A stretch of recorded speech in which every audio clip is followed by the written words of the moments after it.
Teoria Geral do Estado, vamos para a Teoria Geral do Estado, parte 3 agora, tentando abranger aqui algumas coisas, mas da Teoria Geral do Estado contemporânea, do Estado contemporâneo, né? A natureza e conceito, elementos constitutivos do Estado, o povo, o território, poder público soberano, origens, processo histórico e evolução do Estado, Estado antigo, Estado grego, acho que é só pinceladas mesmo, Estado romano, Estado medieval, lógico, fazendo o mesmo trabalho que a esquerda tem feito de Estado moderno e finalidades. E aí terminar aqui em governo, para depois pegar no próximo formas de governo, aí vai entrar monarquia, república e tal. Preferi dividir aqui para não ficar também muito extenso, que ninguém merece vídeo longo. Eu achei fraca essa teoria geral do Estado contemporâneo do Elcio, porque em alguns pontos, assim, por exemplo, o governo não deu para colocar nada, sabe? Não se apreende nada diferente do Azambuja, que é muito intenso naquilo, ainda colocou ali autores que eu nunca ouvi falar que trataram sobre Estado, não só nacionais como franceses e ingleses e tal. Então, aí eu coloquei aqui: devemos entender por Estado um povo organizado dentro de um território. Sendo assim, é incumbência do Estado conjugar as forças que possam sanar os anseios da população. Isso aí quase que ao pé da letra do autor. E aí continua, né? A base física do Estado, aí tratando da parte física aí, talvez do território, a base física do Estado é seu território, sim. A área geográfica sob o domínio do Estado. Até aí, sem tirar nem pôr. O Estado domina seu território, e aí começou uma imaginação minha, a partir dessa teoria do Estado, sobre o indivíduo, né? Pensando nisso, podemos imaginar, ou poderíamos imaginar o sujeito como um povo, governo, no caso do Estado, e território. Então, se a família é a célula do Estado, o sujeito antecede a família, também pode ser visto como proto-Estado, ou Estado embrionário, sabe? Então, o sujeito e seu livre-arbítrio, tendo posse do seu próprio território, tem poder sobre ele, sobre o corpo, né? Então, aí na teoria do aborto, né, mais uma teoria que pode reforçar a questão da proteção contra o aborto, eu coloquei aqui: contra o aborto poderíamos refletir também que o embrião tem por finalidade a vida, mesmo que não desenvolvido. É humano, e por isso já é povo. Então, quer dizer, o embrião, se ele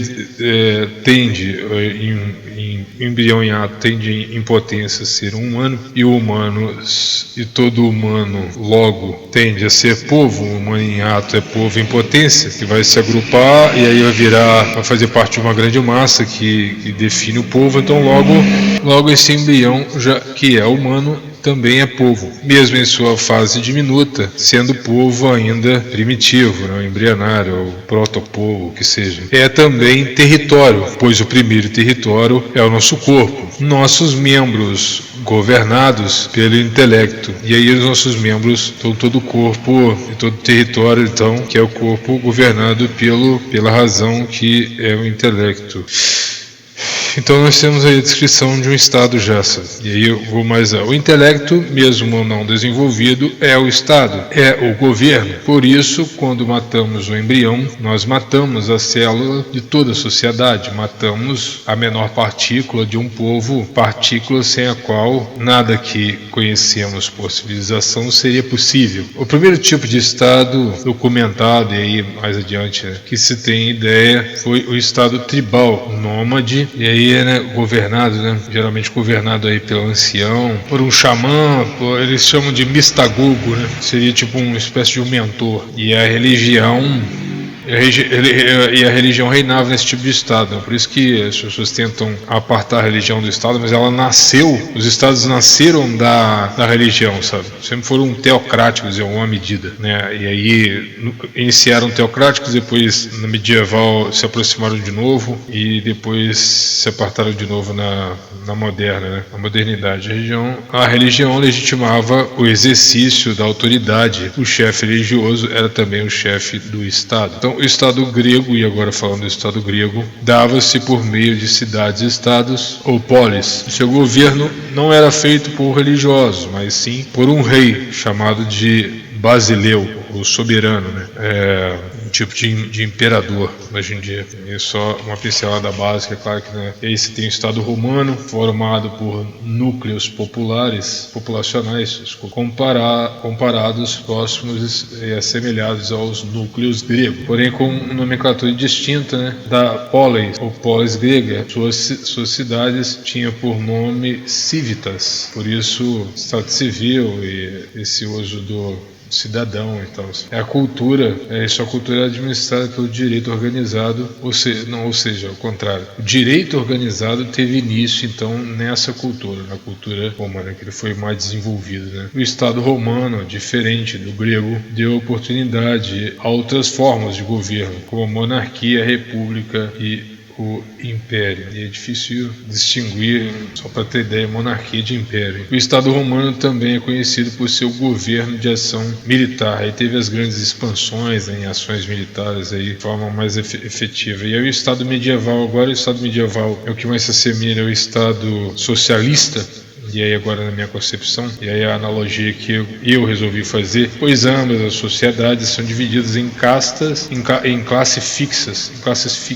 Eu falo de socialismo, não estou falando de comunismo, né? O rei soberano, duques, marqueses, condes, viscondes, barões e cavaleiros. Aí, comparado a isso, né, do lado do socialismo teria-se o líder do partido, e abaixo do líder do partido os membros, né, os amigos do rei, e abaixo do rei soberano, no caso de um império, do Estado medieval, você tem a igreja e o clero, e abaixo no socialismo tem os aristocratas, depois um campesinato, embaixo do clero você tinha a nobreza, e você tinha a nobreza abaixo do clero a nobreza e o campesinato, e na ideia socialista, no lugar do campesinato você tem o proletário. Então, campesinato, proletários, nobreza do rei, aristocratas, igreja católica, o clero, e do lado socialista os membros, não sei, a cúpula lá, acho que é a Duma que chamam, não sei. E aí no lugar do líder do partido, o rei soberano. Então há uma afinidade, lógico, em todos esses, a última camada, enquanto um é o campesinato, o outro são os proletários. Então assim, sempre existirá. E o comunismo, onde entra o comunismo nisso? O comunismo é uma fantasia que só justifica a ação tirana do socialismo. Centralização política na figura do rei, aí no caso continua do Estado medieval, na figura do rei, e descentralização política frente às invasões bárbaras. Então, quando alguém se centraliza, quando acontece alguma intervenção, descentraliza. Que vai ter aquela questão das colaborações, das vassalagens, etc. O Estado medieval caracterizou-se pelo poder fundamentado na propriedade de terras. Política e religião voltaram a se aproximar. Nós aproximar a história do Estado, e agora o Estado moderno. O Estado moderno pode ser caracterizado através de 3 etapas distintas: a monárquica, a liberal e a democrática liberal. E aí você tem na etapa monárquica, e aí só um comentário meu, né? Toda vez que eu encontro um chavão esquerdista, eu me recuso a usar os chavões esquerdistas do autor, quando disse que foi a monarquia que permitiu o avanço do capitalismo burguês e do mercantilismo, mesmo que eles tenham razão, né, mas esses chavões é foda, garantindo ao Estado mecanismos iniciais de controle. Seu declínio, na visão marxista do autor, foi causado pelo vilão capitalismo, né, quando contrariou os interesses burgueses e capitalistas da elite dominante e ascensão chamada de burguesia, e ainda opondo-se aos anseios contrarianos da plebe. A etapa liberal tem seu marco ligado à Revolução Francesa, busca por liberdades, direitos individuais,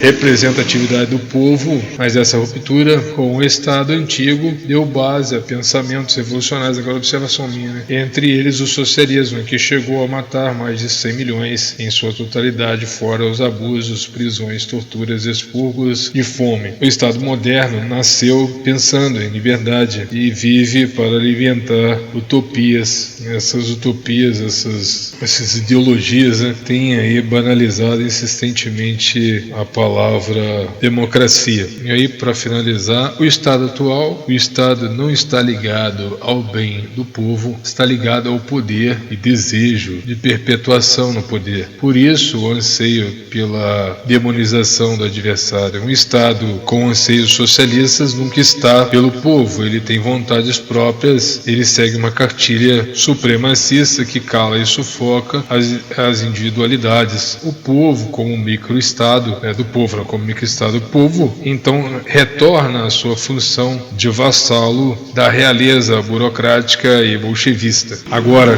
realeza agora, hoje, burocrática e bolchevista. Um Estado manipulador das massas que barganha subserviência, em troca devolve restos de tudo que deveria pertencer ao povo. E aí eu fecho essa parte e até mais.